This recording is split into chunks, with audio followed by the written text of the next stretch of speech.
Good morning. Today is Saturday, so I'm going to look at today and tomorrow's readings. So we'll look at all of Matthew chapter 15. Yesterday had ended with Jesus arriving at Gennesaret and healing and curing people there. And today's gospel reading from Matthew 15 says, "Then Pharisees and scribes came to Jesus from Jerusalem and asked him some questions." So if Jesus was in, this land of Gennesaret, that's roughly 65 miles from Jerusalem, as near as I can figure out from doing some searches and looking at some maps of biblical time. So they traveled quite a distance to come to Jesus. They were wondering. They had some questions. And one of the first questions was, why do your disciples break the tradition of the elders? Why do they not wash their hands before they eat? How many of us have heard moms and dads say, "Did you wash your hands? It's dinner time. Go wash your hands." And it's a tradition. We want to eat with clean hands so we're not getting a bunch of germs and stuff, or more germs. We get lots of them regardless. But but the word tradition is one of the things that strikes me. Why are you breaking tradition? And if you're like me, when you hear that tradition, maybe you think of Tyre in The Fiddler on the Roof. His daughters were meeting people that were not Jewish, and they were going to do things differently, and Tyre gets upset about breaking tradition. And I think about that with us as well. How many traditions do you have in your family? You think about Thanksgiving and Christmas and Easter. What are the traditions, of your family, of your heritage? And when those traditions change, when someone new comes into the family and introduces some new traditions or, questions why, we sometimes wonder a little bit. But anyway, tradition. So the Pharisees are wondering, why are you breaking tradition? Because tradition is what we should be doing. And Jesus answers their question with a question. He says, why do you break the commandment of God for the sake of your tradition? And he talks about how, honoring father and mother, that's a commandment that God gave to Moses. And Jesus says, you're not doing that. You're not honoring your father and your mother, and you're certainly not honoring your Father in heaven with some of your traditions. And he calls them hypocrites. And he quotes from Isaiah, and he says, "The people honor me with their lips, but their hearts are far from me. In vain you worship me, teaching human precepts as doctrines."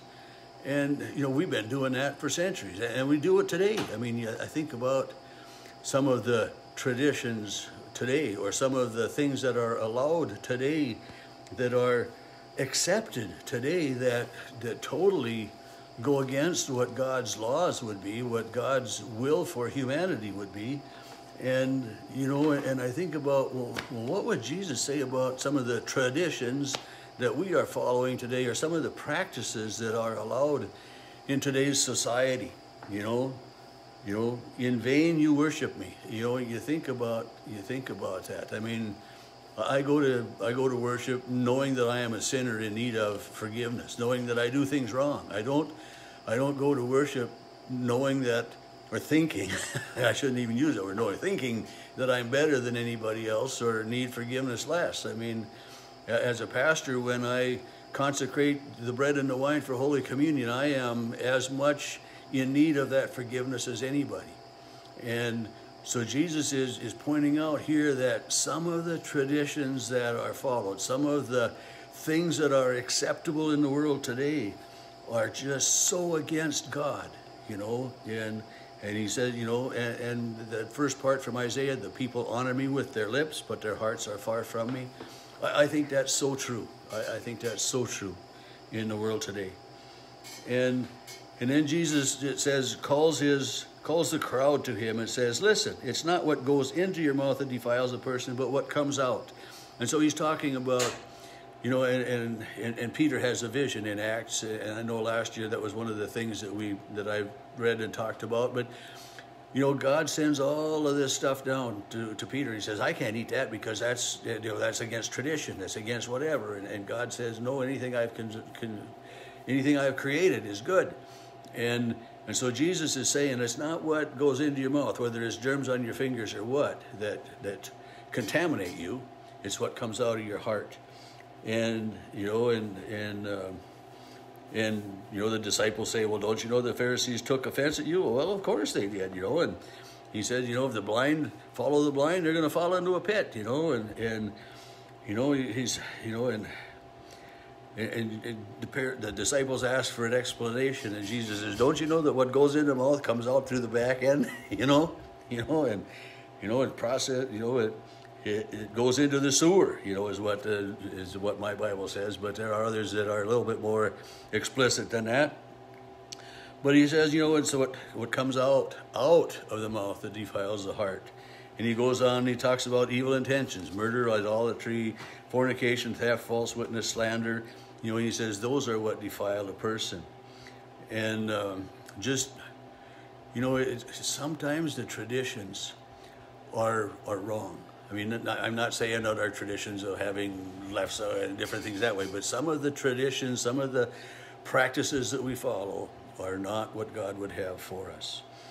And in verse 21, where we would actually start tomorrow's reading, it says Jesus went to the region of Tyre and Sidon. And this was probably one of the longest journeys that Jesus made. It was, up in kind of the northwest. And the only thing that happened up there that we have recorded in any of the Gospels is that this Canaanite woman, a foreigner, came to Jesus and started shouting, "Have mercy on me, Lord, for my daughter has a demon." And he ignores her. And the disciples finally come and say, "You got to send her away. She's just badgering us, and she's badgering you. You just send her away. Tell her to get out of here." And and it seems that Jesus is ignoring this woman. And then he says to her, "I was sent only to the lost sheep of Israel. What do you think you're doing coming here to me?" He's saying, "You're a foreigner." And she simply responds. She doesn't try to defend herself. She just simply has the plea, "Lord, help me. Lord, have mercy on me. Lord, hear me."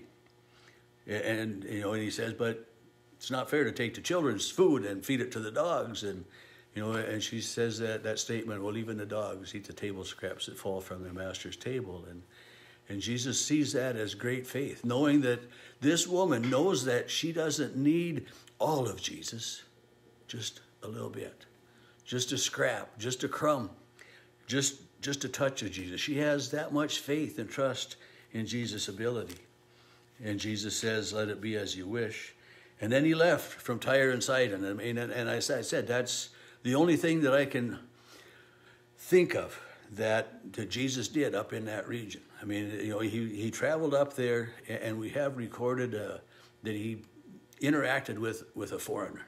It just, was that his purpose of going? Was that the purpose so that all of the world would see that, Jesus would go to any length for you, for me? Jesus traveled quite a distance and interacted with this woman. And that's, so we wonder, well, how far will Jesus go? Well, he went all the way to the cross for you and for me. He traveled quite a distance. Jesus, it says, then left that place and went down by the Sea of Galilee. He went up on a mountain, and all of these people, these huge crowds came and listened to him, and preaching and teaching and healing. And then after 3 days, Jesus said, people have been here for 3 days. It's time we take care of them. We better feed them. And the disciple, he said, "I have compassion on this crowd." And the disciples, say, "Well, man, there's a lot of people. Where are we going to feed them?" And Jesus again says, "Well, how much you got?" This time they have 7 fish, or 7 loaves and a few small fish. And so it's a little bit more than 5 loaves and 2 fish, but 7 loaves and a few small fish. And it's like the disciples already forgot that just not very long ago he fed this other huge crowd. Well, this time Jesus blesses this amount of food, and the disciples disperse it out to the crowds. And this was a group of about 4,000 people. He said, 4,000 men besides women and children. So there was, again, this huge crowd of people that Jesus fed. And after he fed them, what did he do? He sent them away. He said, "Okay, it's, you've been here with me for 3 days. That's what Jesus said earlier. This crowd has been with me for 3 days. It's time we take care of their needs, because I'm sure none of them had enough food and provisions to feed themselves for 3 days. So Jesus not only taught them, and he cured them, and he, witnessed God to them, but he fed them. He took care of their most desperate need. And that's, when we pray, give us this day our daily bread, we're not praying just for bread, not just for food, but, daily bread includes all that we need for life, including home and family, and all of that kind of stuff. I'm not going to be able to pull all of that meaning right out of my head for that petition, but, the daily bread is all that we need. And so Jesus not only took care of their spiritual needs, he took care of their physical needs at this time. And, I don't expect that Jesus is going to feed us. He isn't going to put fish and bread on my plate today, so that I'll have a meal. But the meal is there. There is food in my house that I don't know. My wife will most likely prepare. She'll say, "I don't know what you're going to have for dinner, but we'll have something. We got food," and it's there because God has created and God has given, but we don't always think about that. But what I'm mostly thankful for is that God gives us spiritual food in the words of the Bible, and that as we read them and talk about them and share with them, our spirits are nurtured and encouraged and strengthened. So on this day, may the Word of God give you spiritual nourishment that you may live a life that glorifies God.